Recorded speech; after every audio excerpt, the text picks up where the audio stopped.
Good morning everyone. Hope you all are well and safe. So today, as you remember that we were reading chapter 11, the proposal. So today we will continue the line-wise explanation of the chapter. So listen it properly. Lemov, my left foot has gone to sleep. You are an intriguer. Oh my heart, and it's an open secret that before the last election you pray, I can see stars. Where is my hat? Interviewer means someone who tricks. Lomov complains that his foot is numb. Calls Chubukov a plotter, sire, that he's having pain in his heart. He adds that in the last elections Chubukov was. He doesn't complete the sentence as he feels dizzy. He calls for his hat. Natalia. It's low, it's dishonest, it's mean. Natalia calls his act low, dishonest and mean. Chubukov. And you are just a malicious, double-faced intriguer, yes? Malicious means intending or intended to do harm. Chubukov further called him name Lomov. Here is my hat. My hat which way? Where's the door? I think I am dying. My foot is quite numb. Goes to the door. Numb means deprived of the power of physical sensation. Lomov finally finds his hat and starts asking for direction towards the door, with his heart pounding and foot numb. He feels that he is dying. Chubukov following him, and don't set foot in my house again. Chubukov screams in anger and tells Lomov that not to step foot in his house again. Natalia, take it to court, we will see. Lomov staggers out, and Natalia tells him to take the matter to court in order to show that they are not afraid. Chubukov, devil, take him. Walks about in excitement. Chubukov calls for the devils to take Lomov along. Natalia, what a rascal! What trust can one have in one's neighbor after that? Rascal means devil. Natalia comments that Lomov is a devil and is unreliable. That nobody could rely on Lomov. Chubukov, the villain, the scarecrow.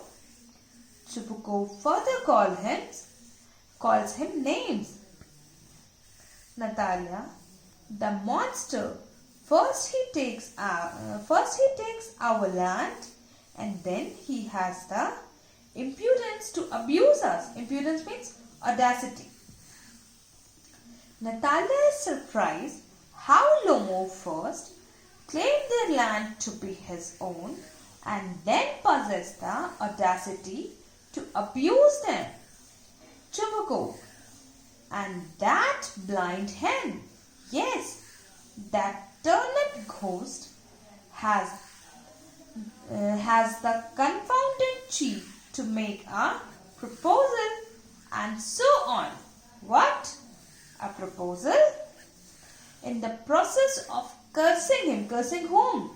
Cursing Lomov and calling him names, Chubukov reveals the reason behind Lomov's visit that had been overshadowed by the argument related to Oxen Meadows. He couldn't believe his audacity to come with a proposal for her daughter. Natalia, what proposal? Unaware about the subject matter, Natalia asked her dad, which proposal is he talking about? Chubukov, why he came here to propose to you? Chubukov clarifies that Lomov came here to ask for Natalia's hand in marriage. Natalia, to propose? To me? Why didn't you tell me so before? Surprised at hearing this, Natalia tells her father that he should have told it to her earlier. Chubukov, so he dressed up in the evening clothes, the stuffed sausage, the wizen-faced frump. He further calls Lomov names and expresses displeasure on seeing his audacity to come there in the evening dress. Natalia, to propose to me, falls into an easy chair and wails. Bring him back, bring him here. Natalia is stunned at the news. She falls into the chair and instantly demands to call him back. Chubukov, bring whom here? Chubukov is not very sure who she is referring to. Natalia, quick, I am ill. Fetch him. She tells her father to call Lomov back at the very moment. Chubukov, what's that? What's the matter with you? Clutches at his head. Oh, unhappy man that I am. I'll shoot myself, I'll hang myself. We have done for her. Chubukov couldn't register Natalia's change of behavior towards Lomov, and thus he calls himself an unhappy man. He intends on shooting himself or hanging himself. Natalia, I am dying. Fetch him. Natalia says that she is about to die. Please, Lomov be summoned. Summoned means किसी के लिए बुलाओ. Chubukov, toof, at once, don't yell.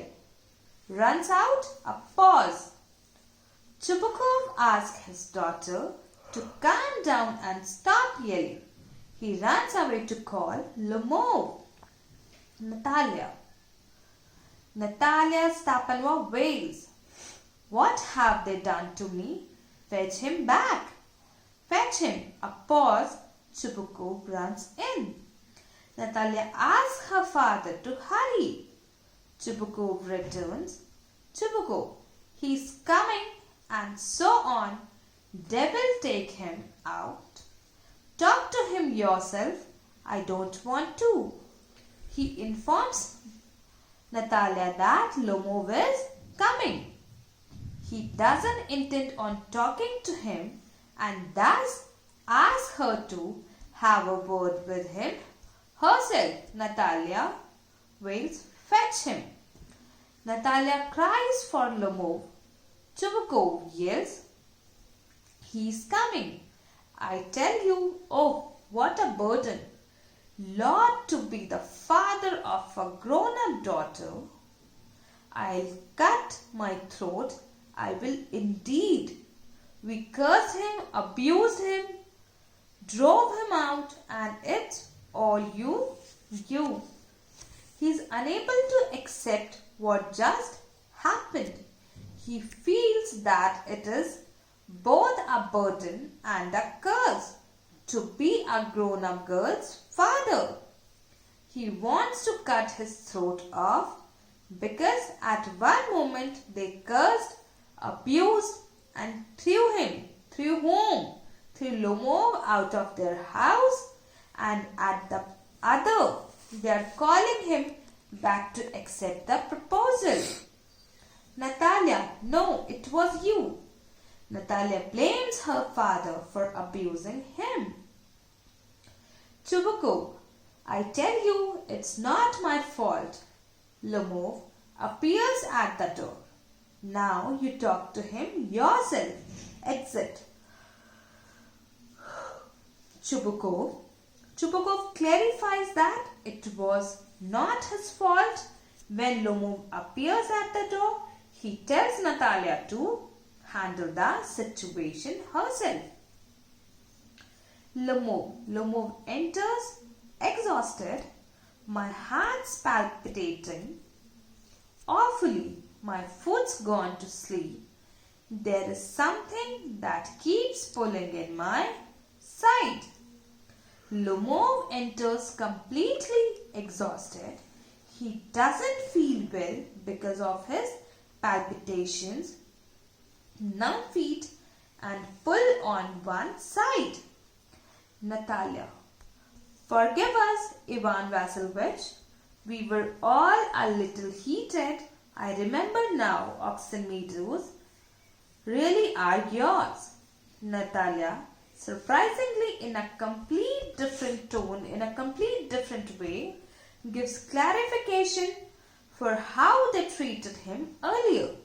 She suddenly remembers that the oxen meadows are his. Lomo: my heart's beating awfully, my meadows, my eyebrows are both twitching. While trying to talk about the meadows, he expresses that his heart is pounding and eyebrows twitching. Natalia: the meadows are yours. Yes, yours. Do sit down. They sit. We were wrong. Natalia confirms that the oxen meadows are his and asks him to sit down. She accepts her mistake and says that they were wrong. Lomo: I did it on principle. My land is worth little to me, but the principle.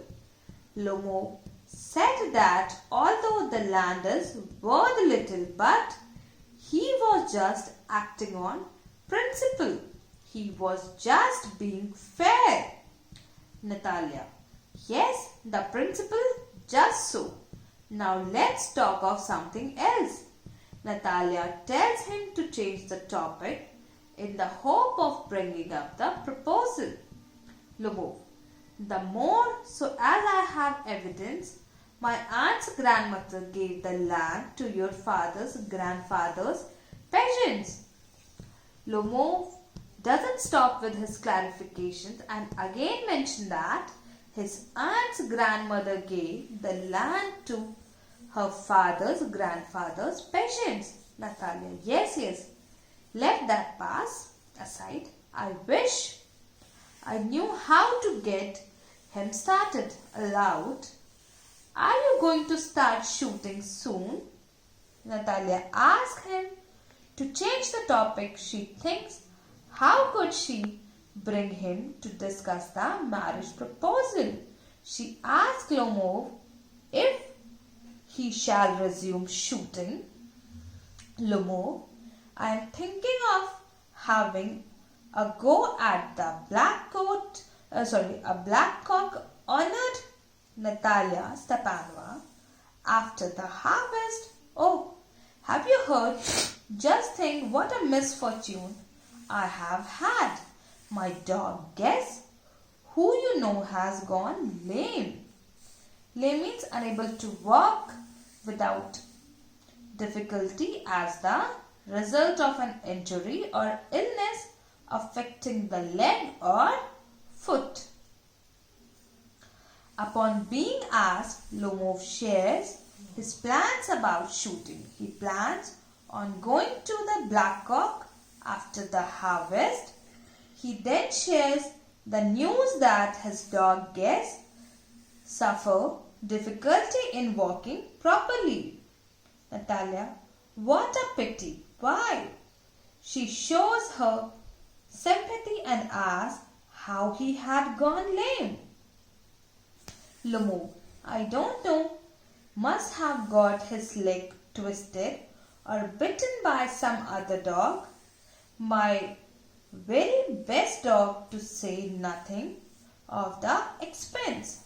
I gave Myronov 125 rubles for him. Lumov is not sure of the reason, but he suspects that he might have got his leg twisted or bitten by some other dog. He highly regrets it as it was his best dog and he had paid a high amount, that is 125 rubles for it. Natalia, it was too much, Ivan Vasilievich. Natalia thinks that he paid a very high price for such a dog. Lumov, I think it was very cheap. He is a first-rate dog. He thinks it was very low for a first-rate dog like Guess. Natalia, Papa gave 85 rubles for his Squeezer, and Squeezer is heaps better than Guess. She mentions that he rather gave 85 rubles for her dog Squeezer, who is way better than Guess. Lumov, Squeezer better than Guess? What an idea! Laughs, Squeezer better than Guess. He finds it extremely funny that Squeezer is better than Guess. Natalia, of course he is better. Of course Squeezer is young. He may develop a bit, but on points and pedigree, he is better than anything than that even Volcan 3 has got. Natalia confidently says that Squeezer is any day better. He is young, but he may develop a bit. He is the best when it comes to the point, and pedigree even beats what Volcan 3 has got. Lumov, excuse me, Natalia Stepanova, but you forget that he is overshot, and an overshot always means the dog is a bad hunter. Lumov highlights that Squeezer is an overshot, which means he is bad at hunting. Natalia, overshot? Is he? The first time I hear it. She doesn't agree with that. Lumov is saying about Squeezer being an overshot. Lumov, I assure you that his lower jaw is shorter than upper. He further confirms by saying that Squeezer's lower jaw is smaller than the upper jaw. Natalia, have you measured? Lumov, yes, he is all right at following, of course. But if you want to get hold of anything, he mentions that Squeezer is fine when it comes to simply following someone, but not at other things like grabbing something. Natalia, in the first place, our Squeezer is a thoroughbred animal, the son of harness and chisels. While there is no one getting at the pedigree of your dog at all, he is old and as ugly as a worn-out cab horse. Natalia brags about her dog being a thoroughbred, the son of harness and chisels. She says that Guess, on the other hand, is old and ugly as a worn-out cab horse.